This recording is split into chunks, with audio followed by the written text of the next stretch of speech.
In this video, I'll be demonstrating how the operations you've learned to perform on variables, like adding them, multiplying them, factoring polynomials with them, works the same way as when you're working with trig functions. First, I wanted to show that there are actually two ways to write the exponent on a trig function. The most common way to do it is actually to write the exponent right after the trig expression, the sine, cosine, or tangent part, but before it determines the variable it's going to be using, whether it's x or theta, whatever the case may be. This is the same as if you write the entire trig function with its variable inside parentheses and then put the exponent on the outside. So this will be used sometimes as well, but this is the most common way of writing a trig function to the second, third, fourth, whatever power you have. Put the number right in there in between. For our first operation, we'll look at adding and subtracting trig functions. This will follow the same rules you've used for adding and subtracting like terms for variables. For example, you cannot add two like terms if they are not both using the same variable. You couldn't add an x and a y, for example. So for trig functions, you can't add sine and cosine or sine and tangent. It has to be the same trig function. Another rule is that the variable they're using with the trig function must also match. So it's not enough for it to just both be using sine. In this case, sine of x would not be the same as sine of theta because these variables will be representing different numbers. So they're not like terms if they don't have the same number in there inside of the same trig function. So you have to have the same trig function and the same variable. And then the last thing, just like with adding other like terms, you have to have the same exponent. So you couldn't combine something like sine squared with sine in the same way that you can't add x squared plus x. You have to have the same exponent on those trig functions as well. So now I'll show you a quick couple of examples to demonstrate this. So here we have 3 sine of x plus 2 sine of x. And if it helps you, you can honestly just rewrite this. These are like terms, sine to the first power of x, sine to the first power of x. So you could just think of this as 3x plus 2x. If I gave you this problem to work out, you would say you have like terms, so add the coefficients and you get 5x. This is the same thing, so we're going to get 5 sine of x. Here we have some like terms and some that are not like terms. For example, I cannot add the cosine and the sine terms because they are not using the same trig function. However, I have a cosine to the first power of theta and a cosine to the first power of theta. It's using the same variable, it's the same trig function, and it's the same exponent.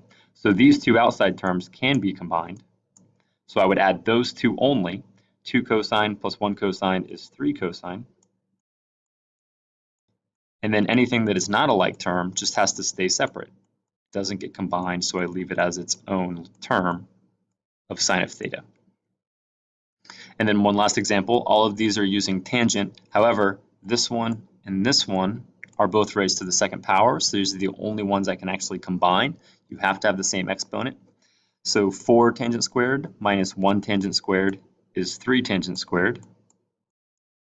Notice that the exponents are not changing when I add these. And then the other term that was not a like term with the other trig functions has to stay apart as its own part.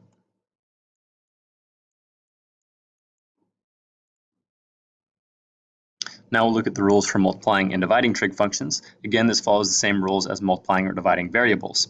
So if you multiply two terms with the same trig function, you just add the exponents. In the same way that if I said x squared times x to the third power, you would get x to the fifth power because you add those exponents together. If you are dividing two terms, or if you have a fraction is just a way of writing division, then you subtract the exponents. So the one on top minus the one on the bottom. Again, it has to be the same trig function though, and then you're just changing the exponents accordingly. Any other coefficients, you multiply or divide those numbers normally. That is a separate part of the trig functions being combined. So in this first example, I have 2 cosine cubed times 3 cosine of x. You do not need like terms or anything when you're multiplying and dividing. That's just for adding and subtracting. So I'm going to do this as two separate operations. I'm going to do the 2 times 3. So that's 6. Nothing is changing those rules. We're multiplying the coefficients normally. And then here I have cosine to the third power times cosine to the first power. If they don't write an exponent, there's an imaginary 1 there. So I need to add those exponents since I'm multiplying. So the answer on this one will end up being 6 cosine to the fourth of x. Here I have a division question. Again, you can focus on the coefficients separately from the trig functions. So I have one term divided by one term. 8 divided by 2 is 4.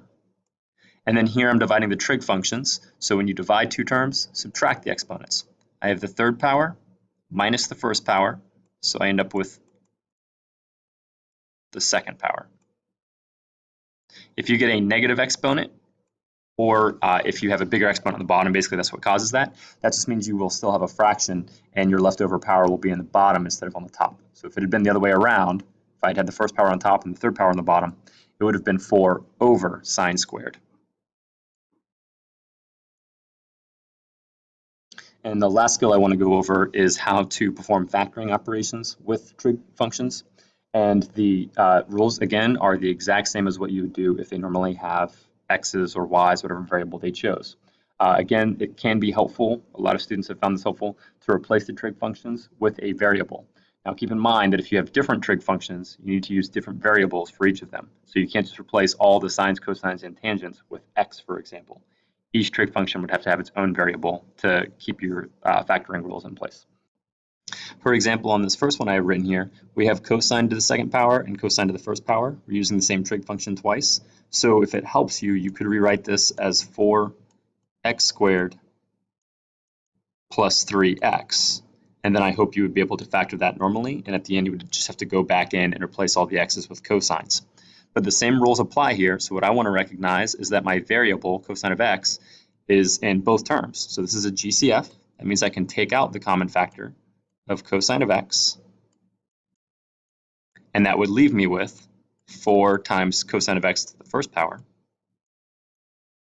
because I took one cosine out, and then here I'm just left with the 3, because I factored the cosine part out. So you would get the same answer if you continued to work with it using only x's and then substituting back in the cosines at the end, but then this saves time if you can get comfortable with just doing it straight from the trig expression as is.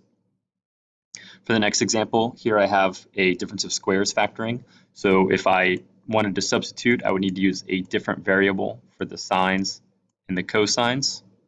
And then at the end, every x would be replaced with sine and every y would be replaced with cosine. But again, I'm going to try to show this using just the trig expressions as is. This is a difference of squares because I have something squared minus something squared. So I know that the breakdown is going to be a plus b, so sine of theta plus cosine of theta,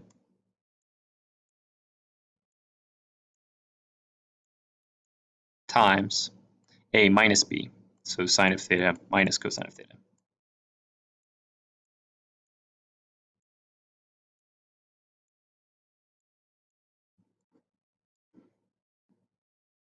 Then for our last example, we're going to use the trinomial factoring approach. Again, for replacing with the variable, if that helps you to visualize what I'm doing here, you could think of this as x to the second power if we decide x is tangent. And then we would have 5 times x